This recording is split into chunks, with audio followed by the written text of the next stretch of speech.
Oh, when our paths crossed today with one of the leading psychologists, like I had said before the show, tiptoeing in neuroscience to bring some truth and light to what is going on inside of our brains. Ethan Kross is here joining us today on TartleCast to talk about the voice inside of our head and how he has coined it with his best-selling book here, phenomenally well written, called Chatter: The Voice in Our Head, Why It Matters, and How to Harness It. And just to kick that off, Ethan, before you say anything, first of all, you said the voice in our head, why it matters, and how to harness it. So you talk about the thing, whether it be a problem, you talk about its importance, and then you also talk about how to use it. So the book is essentially a massive solution to my own brain.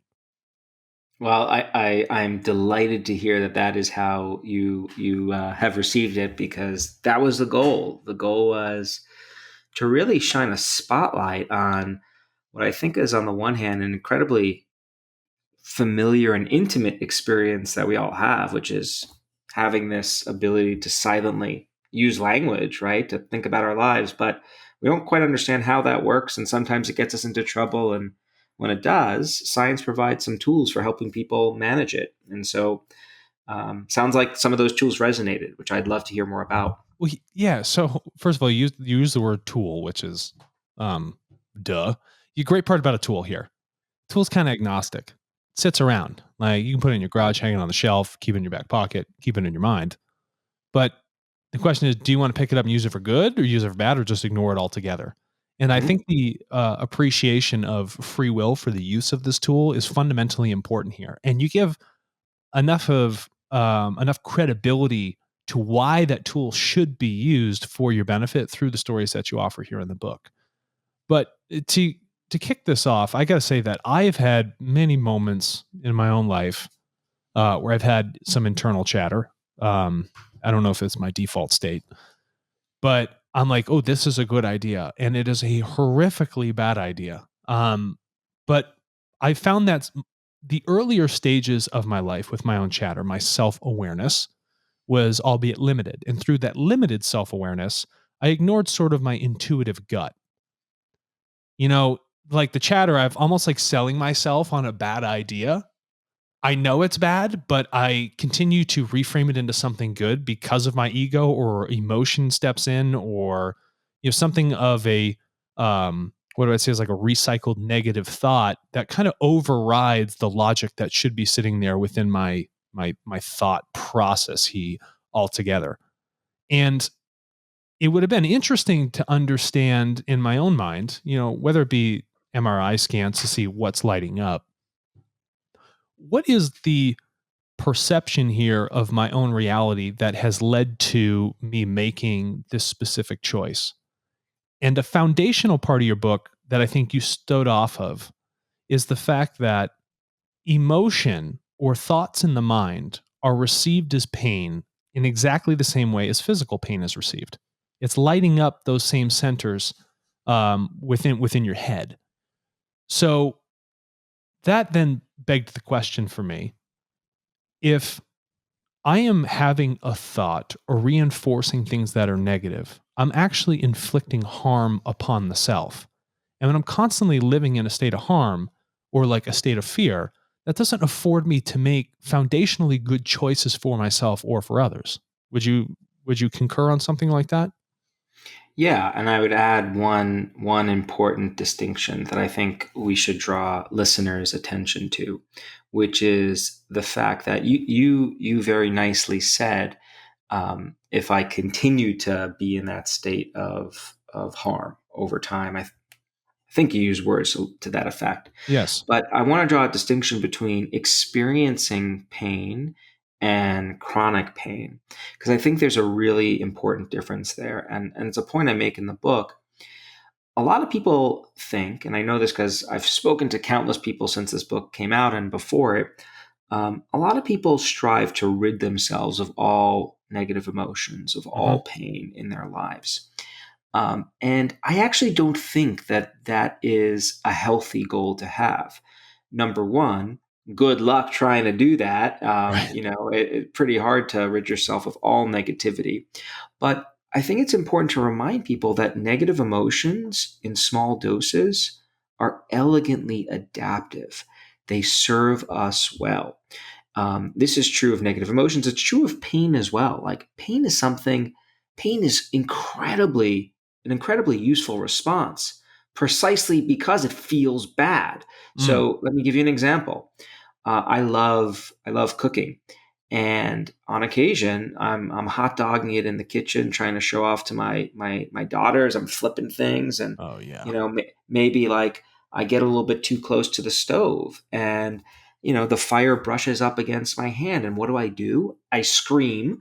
I don't like pain. I don't like it, but I recognize its value. Like it Yes. hurts, and I pull my hand away.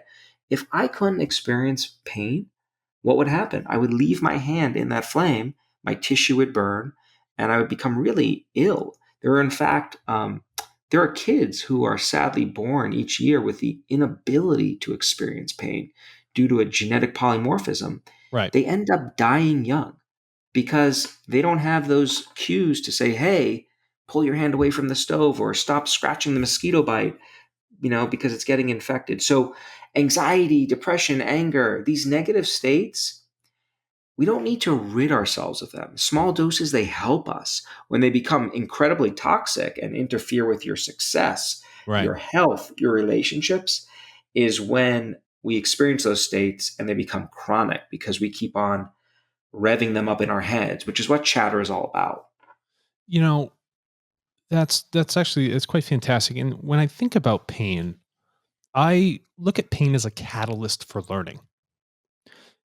You I'm just saying in general, in your life, Mhm. can have the perception that pain is this negative thing that is actually holding you back. But if you don't learn from an error that has occurred and take the time to reflect on it, like you say, your brain's like a time machine, well then you can't you're going to continually repeat that same process. And I don't know how many times you show off in front of your kids. Probably a bunch. I would do it too if I was a father. I'd continue to burn myself. But You don't realize that these kids are very hard to impress. So yeah, I could imagine you're going to very have to light your very whole hard to self on impress. fire next. I mean, I That's think right. that's going to be That's the big right. thing. And then like come back from ashes. That might do it. Yeah, Oh yeah, yeah. Ethan Kross, Rise of the Phoenix. That's going to be that's his right. next novel. That's right. But when I look at that and we talk about these negative aspects within our mind that we think about, if I am having this sort of burn that happens physical or burn that happens within my mind, you have to afford it some sort of focus. You have to integrate with that other catalyst, that negatively perceived one, so that you can understand it and then evolve with it, right? It's not to eradicate it from your life, but actually bring it into your foundation of understanding so that you become more well-rounded. And when these catalysts continue to occur, they don't shake you as much as they typically would. And That, that that's builds up sort of that will and strength within the mind, right?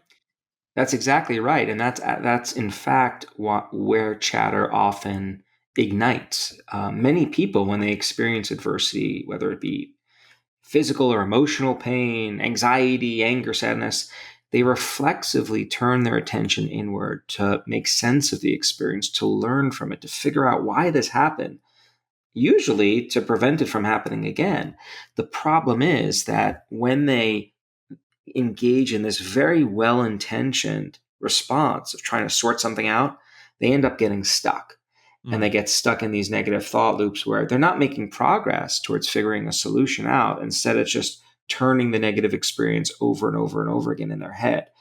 And that's what can be really debilitating. And I talk about a ton of different tools in the book for managing chatter, harnessing this voice to make it work for you rather than against you. All of those tools focus on helping people get unstuck, Mm. not so that they can just be in the moment and not thinking about the past or the present, but rather helping people get unstuck so that they can make sense of their experiences in the world more productively in ways that do allow them to move on and get closure and learn and grow. Yeah, I want to ask this because I think this is really interesting. A lot of the self-help, and you can read these, all these different books, and you've heard the proverbial "don't think of a white bear." And then instantly we think of a white bear. I just thought of a damn white yeah, bear. and you have that whole thing where there's affirmations and there's all these different things in self-help. And what I liked about the book here is you kind of take it from a neuroscience perspective, which was really freeing for me personally when I began to see, oh, okay, well, this is just chemicals and these things are happening. Can you get into that a little bit, the difference, in understanding? Because this is, your tools are not just another like self-help things. If I do these or I say these things, then, I'm good to go. So like the difference between like the self-help industry and what I'm trying to do with this book, Yes, that is? yes, exactly. Yeah. Well, I think the self-help industry, it's an interesting one. There are some ideas that are promoted there that are science-based and that are useful. Then there are other ideas that don't have any scientific basis, but there's a strong placebo effect attached to them, which is you've got someone out there who's promoting an idea and who has some credibility and charisma, and people really believe that doing this thing is going to help them just because they believe in this person. And as I talk about in Chatter, beliefs and expectations are powerful, and there's benefit that you can derive from just believing that something good will come, of doing something that is totally benign, like taking a sugar pill. Then there are things that I think are promoted, ideas are promoted that are bad for people. What I tried to do in Chatter is comb through the scientific literature and really only talk about things that are based in science. I also tried to blow up some myths that exist, myths that surround that relate to how people think they should deal with chatter because they think it's beneficial, but they actually backfire. I study a topic called self-regulation. Fancy, kind of a fancy technical term, but if you wanted to translate that term, it's in a certain sense the science of how people can help themselves. There is a science about this, a science that looks at the brain, that looks at genes, and does rigorous studies to vet ideas. And I think we would all be better off as a society if we were turning to science for advice rather than people's intuitions. Sometimes our intuitions are great, and I'm an intuitive person, and we heard about intuitions before, but sometimes those intuitions can lead us astray, and science can help us distinguish between those two states. Science isn't perfect. It's always growing, it's always evolving, but I think it gives us the best chance at any given moment for finding the best solution to the problems we face. Yeah, and Alex, if you would speak to this, because I think this is great. Somebody having a belief system and just believing in that. I mean, we've seen a lot of, and you talk about this in chapter 2. Yeah. When talking to ourselves backfires, but we've seen a lot of carnage done in humanity with a belief system. Yeah, belief is, in my mind, it's also another one of those tools, right? Totally. I personally don't like the idea of belief, and I'll share with you why. Belief says that I don't have all the facts in an objective sense. So I have to afford my attention to a third party to tell me what my reality should be. And then from that, all my decisions and actions lie within the frame of reference from what some other third party defines for me as the truth. And that can be a very powerful thing. And it also drives away self responsibility for my actions. And when I look at what you're saying here in terms of having that internal dialogue, that requires responsibility. But then when you started to bring it over to that pairing of belief, it's like, well, I feel like that's almost like the counter to what you're actually offering, individuals as a tool or solution to their own mental chatter that's going on. Do you see what I'm kind of getting at here? Well, I do. I would say that the way that I think about this is, um, we do in many cases want people to maintain a sense of responsibility. Sometimes, interestingly enough, we could feel too responsible, and it's useful to back off a little bit. Yeah. But in general, we don't want to excuse people for engaging in potentially bad behaviors and things of that sort. But I think of other people as another source of information. So we there's information for how we should think, feel, or behave in any given situation. That comes from within us, from those internal conversations we have with ourselves, which are based on lots of experiences that we've had in the world and information that is privy only to us. But other people can sometimes be, especially if you speak to the right people, credible people who have good intentions and are knowledgeable of a particular issue that you're dealing with, they can offer different perspectives. And when we hear their perspectives, we don't have to follow their advice, but it gives us information we can use before making our ultimate judgment. So whenever I'm dealing with a major decision, whether it be about business or personal life, I'll introspect. I'll go inside for answers. But if it's a really weighty issue, I'll often also consult my personal board of advisors. So I've got one, Yeah. you know, and we don't necessarily meet, each quarter to go over the state of Ethan's mind, but they're on retainer, Put me like on they're the damn buddies. board. You want to be on the board? We'll I'm get on you the a board. seat. Yeah, Yeah. we have great dinners. So I'll consult with them. I'll get their take. I don't always follow their advice, but I like hearing it. I like seeing how other people are thinking about something before I make a judgment. So I think that's one way that other people's ideas can impact us. With respect to the question of people who are peddling things and trying to get you to just do stuff because they say it's good for you when in fact it isn't.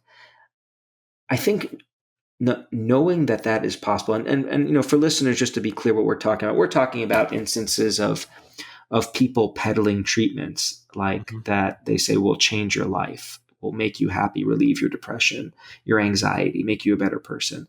And these treatments actually have no medicinal value at all. They're effectively sugar pills or placebos.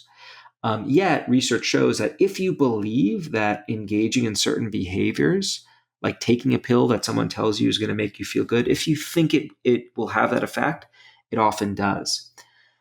Knowing that there is that back door into how the human mind works, in a certain sense, that you could convince people of things like that. I think we want to know about that so we could be resistant to those kinds of influences at the appropriate times. But I also think that information can be useful because we can try to use it to our benefit, to achieve good goals. And so let me go back to my kids as an example. When my kids, young kids like to make a big deal out of boo-boos. I mean, they scrape their knee and it's like the Eiffel Tower is crumbling upon them. Jason does And it all the time. It's brutal. yeah, there you go. So Jason is nodding affirmatively. I like you even more, Jason. Come hang out at our house. So I'll do things like here's a Band-Aid. Put this on. It's going to make you feel better. It's going to take the pain away. Now, that's me channeling this power of expectancy to bring out some good, to help them feel better. I'm not actually lying to them. I'm actually going straight from the science, right? In fact, if they think that putting this Band-Aid on is going to make them feel better, it will make them feel better. That's what the science says. So that's a way of trying to harness the power of belief towards some good. I think physicians do this all the time, some really talented physicians, right? They don't just give you a diagnosis and say, pick up the script. They put their hand on your shoulder and they say, it's going to be okay. You're going to get better, and so forth. Is it belief in that moment when you're talking to your child? Because is it the will of the power of the mind really over the pain? And that's a very objective thing that is occurring. So say I do create some pain. I do hurt myself. And putting the Band-Aid over it is a reinforcement of the idea of my willpower over that pain receptor as it's being coming through my nervous system and then being processed in my brain, right? As synapses are firing, I'm actually building up the will to deal with that sort of emotional control over that pain. So I don't think that is belief. I think that's a function of focus, attention, and control over what is actually occurring in the body at a biological level. wouldn't you say? Well, if you look at the pathways that are being activated by these placebo responses, and I should say they're complicated, and Yeah. there's no single neural pathway that characterizes every placebo effect because there are placebo effects for mood, and there are placebo effects for stomach pain and headaches, and not surprisingly, different things are happening in the brain for each of those different states. But effectively, if we wanted to do a cartoon version of what's happening in the brain, um, when you hear a message from someone else that you believe, that's activating your prefrontal cortex, part of the front part of your brain, a network in your prefrontal cortex that's involved in managing your expectations, your what you think is going to happen next. The brain is a one giant prediction machine. It's constantly trying to predict what is going to happen next. And the reason for that is that's what lets us like be productive in this world. Like, it's predicting at the most basic level. If you've got to walk from point A to point B, before you take a step, your brain is making predictions about how far you have to leap to get to the next point, right? So it's always thinking ahead. And this is true of how your body feels and reacts as well. And so the placebo is I'm changing your expectation for Mm. what's going to happen next in your mind or in your body. And once you have that expectation, that in turn, that pattern of brain activity connects to other parts of your brain that are involved in generating those emotional responses or physical pain responses. So it's all connected. And what's if I'm going to geek out with you guys for a second, the glory of the placebo effect is it speaks on the one hand to the potential of our minds to heal ourselves. It's Right. remarkable. Like we can, by thinking differently about something, change our physical and emotional pain response. But we don't have full access to that ability. We often have to have someone else turn on that that self-control machinery, if you will, that emotion regulation machinery. We can't do it ourselves. And so there's a lot more we have to learn about how to master our mind, is what that speaks to me. Just are you telling me then that my mind, my conscious thoughts, are living in expectations? So they are actually residing in the future while my body, biologically, with its bioinformatics, are living in the moment. And I am actually moving my body into the future of where my thought would be. I Yes, think that's what you explained. that's a nice way of describing it. So that would then tell me that my body lives in space time, this sense of physical, and the mind lives in time space, affording it to think about the past, present, and future all at once. And that I'm actually moving myself, my world, my physical world, is willed to its next spot because of my immaterial thoughts that drive the biological functions of my body to get me where I need to be going. So things fire up in the expectation of an immaterial world to create a very material outcome. So would that mean that our driver for everything we do in this world is actually a function of thought that leads to material change rather than the material actually leading to the thought? Um, well, materialism can lead us down a different path, but I might use a slightly different set of terms to describe it. I think what you're describing is the brain as a mental time traveler and Yes. as essentially a giant machine that is constantly performing calculations. Some of these calculations are based on experiences that we've had in the past. Other calculations are based on forecasts that we're making about the future. And all that information is being integrated constantly to provide you with the best chance of being successful. Biologically being successful, what does that mean? It means getting from point A to point B sometimes and just Mm-hmm. walking or running. Psychologically successful, that might mean like feeling good, having good well-being. So the idea is it's constantly making these predictions, and the ability to do so depends heavily on the ability of our minds to travel in time. And so, to bring it back to the self industry, that's not what I wanted to say. The That's actually a very interesting new thing yeah, you've created. that's right. That's right. It's a new industry. To bring it back to the self-help industry in full circle, um, you know, the idea there can be real value of living in the moment, and it's a tool. But I think it's often the way that idea has been conveyed and translated for the masses. Um, there have been some problems associated with the translation because our minds weren't built to always be in the moment. Mhm. And in fact, we wouldn't want to have our minds always in the moment. What distinguishes us from other species is our ability to travel in time in our minds, to learn from the past, make sense of the future, integrate that information, to figure out who we are and be better people.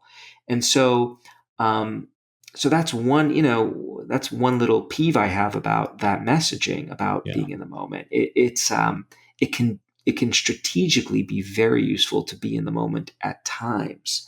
But It's not great all for the me time. to, but not all the time. And also it's not, I don't think it's possible, just given how the mind works. I want to go into chapter 5 because I think this leads right into it, the power and peril of other people. And I want to use kind of something fun. We were talking about this before the show started because we could get into some political stuff and that's kind of silly. Don't want to do that. But there's this new phenomenon about UFOs. And I'm not going to get Yeah, into this UFOs. is I'm just using interesting. this as an example. And everybody has this bias towards it. They're wanting to believe it. And so now you're having, especially younger people, millennials and younger. So now the governments are coming out saying, there's this or that.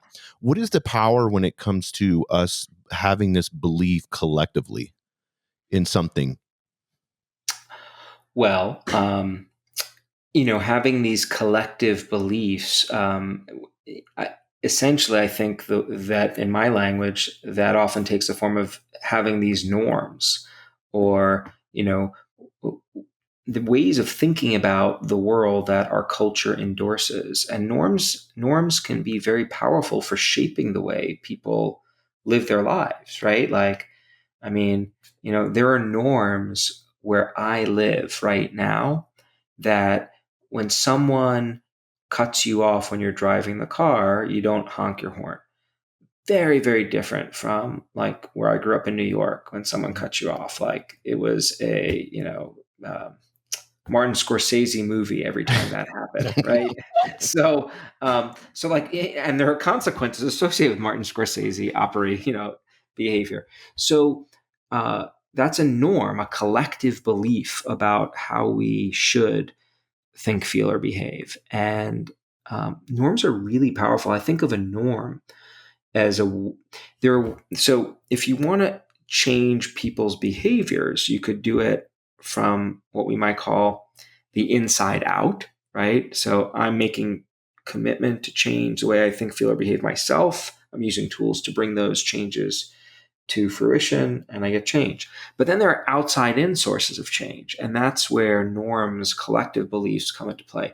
There are, and norms exist at different levels. There are norms at the level of geography and where we live, which is what I described before with the, cutting people off. But there are organizational norms. There are family norms. Like we do things within my family at the dinner table, and I'm not going to tell you what those are, that other families don't do at the dinner table, and vice versa.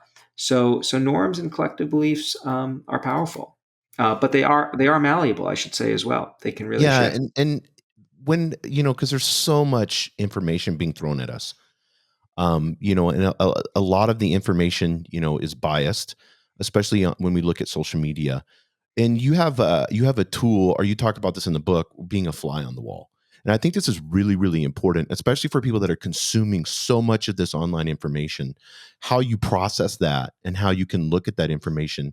And we're really big on this at Tartle, especially with data, Yeah. when it comes to making sure that, you have the ability to be able to inside of yourself to process and find, what is truth and take the time to do that instead of having a bias, especially here in the United States on the far left or far right, or being centric or whatever. When you look at that, when you talked about being on the fly on the wall, what were you? Can you kind of explain that so everyone understands that?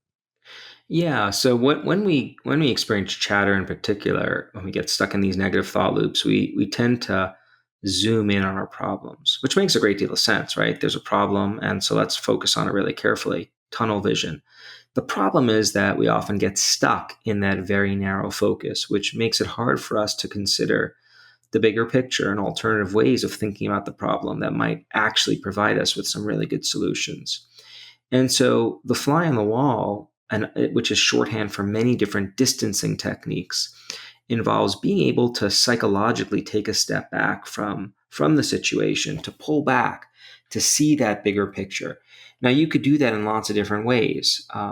You could do it with imagery, and some of our early studies focused on imagery. You'd have people think about painful experiences, and then rather than replay them happening through their own eyes, have people see themselves in that scene and see everything else. Look at, kind of like you see in these video games or documentaries, there's like a first person image of what you're looking at, and then the camera zooms out Mm. all the way to like space to see the bigger picture.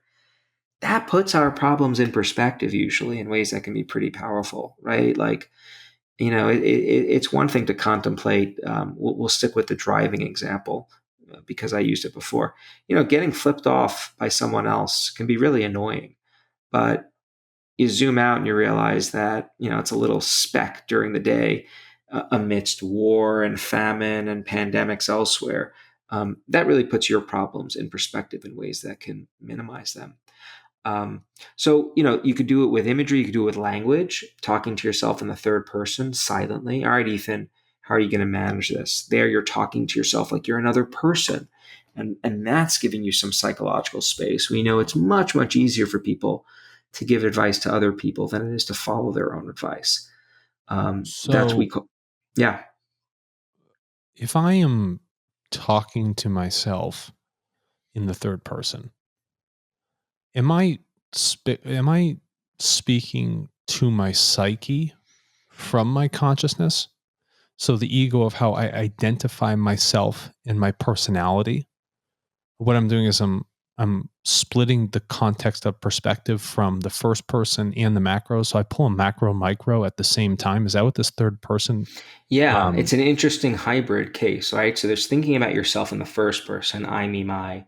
yeah. And then there's thinking about other people altogether, Alex, Um, and the idea is that this is like an intermediary point, right? So it's much easier for me to give you advice on your problems than it is for me to weigh in on my own from the first person. When we use our name and the second person pronoun you to refer to ourselves, essentially we're thinking about ourselves like we were someone else. Makes it much easier to be objective. With a caveat, we're thinking about ourselves as another person whose inner thoughts and feelings we have privileged access to. Because I can think all I want about what Alex is thinking and feeling right now. I can't really know. You got a pretty good poker face. Thank you. Um, you're welcome. But I know exactly what Ethan is feeling right now because I have Mm. access to that internal information. So it's this intermediary point. It's almost maximizing the benefits, right? You're getting the information that you uniquely bring to the situation about who you are and how you feel, but you can weigh in on your problem with a bit more objectivity, just like a friend of yours would be able to give you advice. But ideally, you give the friend who's advising you all the information they need to make the best recommendation. We don't always do that, right? But you have access to all that information yourself. Well, and some people are actually ashamed of certain aspects within their mind. So they actually Absolutely. don't afford themselves full attention as a third party to themselves in their own ego sense to have that conversation to its maximum, which Absolutely. that would essentially hinder the conscious evolution of that individual in dealing with negative catalysts and not looking at it as a sense of this negative catalyst defines who they are, but really to look at it as that learning experience for them to use for their own evolution, right? It's an error. It's not a sin. It's not anything bad. And I don't really look at things as bad like you talk about. It's really about finding that integration point and using that catalyst of the other side to make it into something positive. And I think when we look at that from a learning environment and we're not ashamed of the experience we've had in life, affords us the opportunity to learn and grow and understand ourselves better. And once we do that, we can understand others. And and Eve, I would take it a step further, and sometimes it might be a sin or something bad, but that Mhm. doesn't mean that um, you're beyond hope, that you can't move on with your lives, right? So, interesting story. I remember to this point, and I think it's an important point that speaks to the value of these distancing tools, of being able to weigh in on your own problems from a distance. Um, I had a friend who was seeing a therapist for something that they were struggling with, and I knew what the deal was, but they were really ashamed of this problem, and it was giving rise to all sorts of additional issues, anxiety and depression and things like that. And I remember asking the person, "So did you talk to them about that thing?" Like, "Oh no, I wouldn't tell them about that." See? Because there are some places that people are reluctant to go, but if you already know what where you've been there, so you have access to that information. So I think that's another reason why these tools can be so helpful. You define it as tool, and I may be way off base here with this. I'll tell you if you are. Your father, beard, cigarette, meditation, Bhagavad Gita. I feel like you have taken a scientific approach and explanation without using words like meditation and other things of the fact to describe what your father actually did. And I think that sounds like quite a dramatic influence on your life. You've just brought it down more of a scientific path rather than the social science path that your father would have taken with his own meditative process of introspection. Am I wrong with that? Well, I think there's definitely a continuum there, in the sense that some of the issues that my dad talked to me about were foundational for shaping the way I think about myself and the world. And the tack that I've taken has been to use science to explore some of those ideas Love that. and take them further. And in exploring some of those ideas, we've learned that some of them aren't always exactly as they're portrayed. Mm. There's a whole lot more to controlling ourselves than meditating. Uh, and and another one way to think about this is kind of like if you think about alternative medicine and conventional medicine. So there's a lot of like wonderful benefits that we get from certain plants and I think you talked about shrubs before. We'll Yeah, stick I with did. shrubs. A lot of medicines come from those places.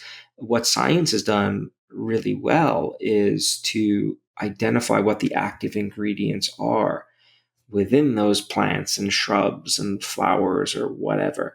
Like what are the molecules that drive their medicinal benefits? And then once we know what those ingredients are, we can create pills and interventions to strategically target them to give people the best shot of getting better.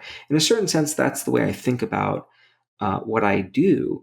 I'm dealing with this issue of how people can control their mind when it's getting the best of them, when they're experiencing chatter.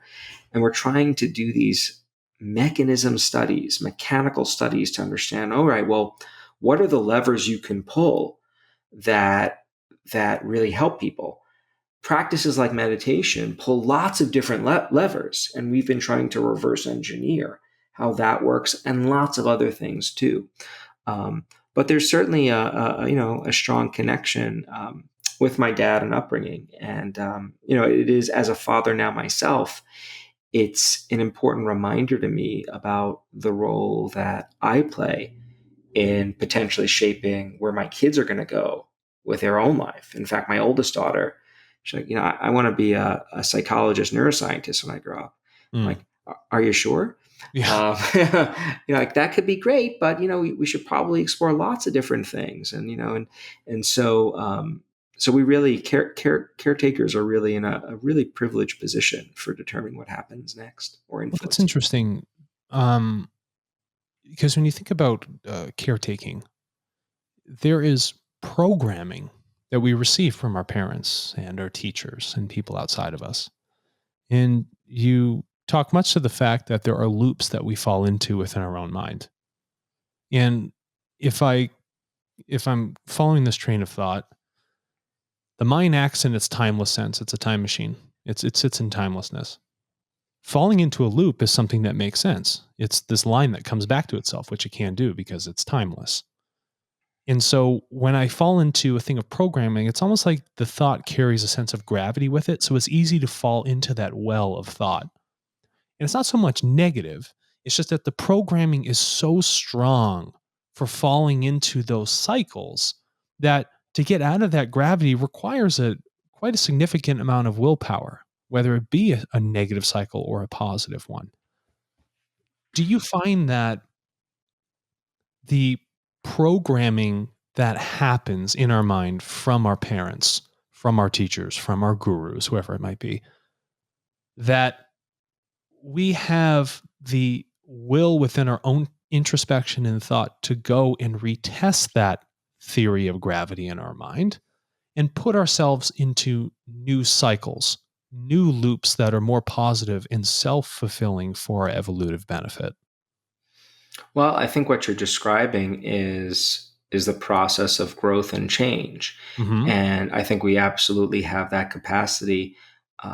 There are certain tools that make it easier, but there's also the need for motivation and drive. So if we step back a little bit, and we just think about like what does it mean to be able to control yourself, and I think about self control as the ability to align our thoughts, feelings, and behaviors with our goals. Like, so, you have ways you want to think, feel, behave. How do you do that?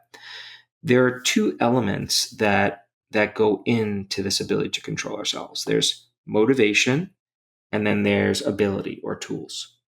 And you need both of those elements. You can have access to all of the tools that exist. You could read my book, read the appendix, all the 26 different tools. If you're not motivated to use those tools, they're just going to sit in the cobweb tool web of toolbox of your mind, right? They're not going to get any action. So you've got to be motivated to use them and have access. The flip side is a lot of people are highly motivated to feel better, to not get stuck in chatter, but they don't actually know what the tools are because no Right. one has taught them what those tools are, or they've been Boom. taught the wrong tools. And Yes. so you need both elements. Gosh. And having those elements, do you have a filtering mechanism you use to say, this is a tool that is truly evolutive towards this focus or goal that I have or would like to achieve? How do you filter in terms of that access when you do receive it to a new tool? Is this the right one to use? So this is where the process of self experimentation begins, and it's where science stops for the moment. Hmm. There's a there I hope will be a coming soon to a theater, bookstore, or newspaper near you. Love So that. what science has done a really good job of doing is identifying individual tools. Um, what we haven't yet done, we're doing it now, we're working on it, is we haven't figured out what are the unique combinations of tools that work best for different people in different situations. Right? When I deal with rejection at work, there's one set of tools that works really, really well for me. I use distant self-talk, talk to myself silently with my name. I'll do temporal distancing. I'll go to my chatter advisory board, talk to a couple of people whose opinion I value, and maybe I'll take a walk in a green space if I can, if the Michigan weather permits. Mm. But if I get into an argument with my wife, there are a different set of tools that I'll rely on, right? And that's a profile that really works for me. There's some overlapping tools, but there are also some different ones there.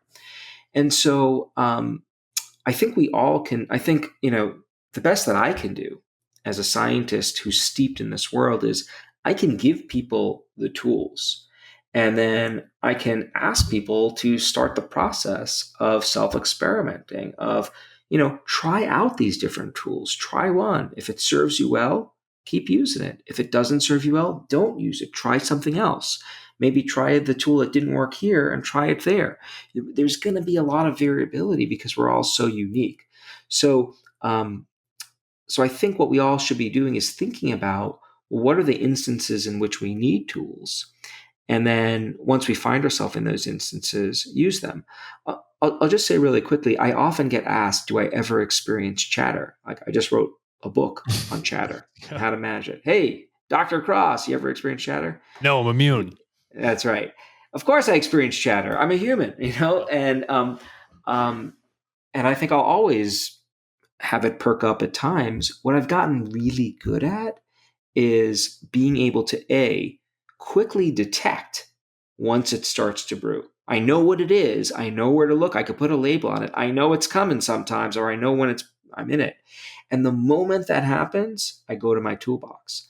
All right, Ethan, you've been here before. It's going to fade. There, it's a little distant self-talk and mental time travel. Like, you'll feel better about this in a week. I've got my bat phone ready to go to call my buddies if I need some additional support. Right. And I've got the world around me to do a few different things. So I've got a very specific plan of what to do when I experience chatter. And that helps because I'm usually pretty good at nipping it in the bud the moment it activates. And there's real value that I derive from possessing that capacity. And it's something that I think listeners would benefit from as well. I love that. And Ethan, I want to make sure respectful of your time. On the book here, and we both have a copy, Chatter. One thing I want to commend you on, and is awesome, and both of us were talking about this, is the notes section. That was so awesome. Yeah. I mean, I've never seen that extensive of notes. I think you went from like page 170 or 160 something all the way to 200 and something. So what like last question, what drove you to put the notes in there like that? Second to last question. Yeah. Well, it's funny you say that. That note section was actually scaled back a lot. Wow. So, like I'm a scientist by my day job. So, everything that I put in there is backed up by an article or 100 articles. And so, so I like to be really comprehensive in making sure that I'm covering my bases. And this was not a shoot from the hip, here's what I think book. This was here's the science, and here's how I'm integrating it for you and showing you why it matters and how it plays out in the world. But the sources were really important to me to show that this is grounded in rigor. I want to just talk about one last thing before you go, and I'm going to abuse this time with you. The dream state. I came to a realization some time ago that about 35 to 45% of my life, I have my eyes closed and I'm dreaming. And it's a huge amount of data that is occurring. And I thought, there's a lot of things, emotions that trigger in my dream state that actually ended up getting carried into my waking day. So I afforded myself the opportunity of recording these dreams every single day. And it's a practice I took up. And what I found is that I start to have a conversation with my dream state because I figured it was about 40% of the data of my life that most people typically ignore. And I was wondering, is it in the dream state chatter, or is it absolute, pure, logical, deep-seated, emotional information that the subconscious is bringing up into the conscious state for us to use as another part of our toolbox? So you say this is the question you save for the end, huh? Yeah, I don't. If it goes over, if you want to go over, please. But I'm just joking for you. Well, look, there's a whole lot of mystery that still surrounds the sleep and dream state, and I really dove into this literature for the book. I talk a very little bit about dreaming. So there's still more that we don't know about dreaming than I think we do. one of the things we have some evidence for is that there's certainly some chatter that brews in our dream states. There's a really interesting creative theory called the threat simulation hypothesis. And it's the idea that one of the things we do in our dreams, not the only thing, is we are simulating threats that could happen in the world. And like the mind, the brain during sleep and dreaming is kind of like a virtual reality simulator. It's allowing us to practice how we're going to respond in case we ever experience those kinds of events. And ergo, why you've probably experienced the showing up naked at school dream at some point or another. Like here's what I find interesting, and psychoanalyze me for a second. If I'm in a threatening state or something that is pushing me through some sort of emotional turmoil in the dream state, I'm typically in a safe place, but there's a very heavy catalyst that is occurring in a place that I have great emotional connection to and great joy that has come from. So it's almost like, I'm just through my experience, that my mind in the dream state puts me somewhere safe so that when it brings up a difficult catalyst for me to focus on, it does it in a good learning environment where I feel like I can actually deal with it. Well, that's the idea in part behind this threat simulation hypothesis. There's a reference to it in the book. You might enjoy reading about this. It's a really creative, clever theory. That's not the only thing that happens when we dream.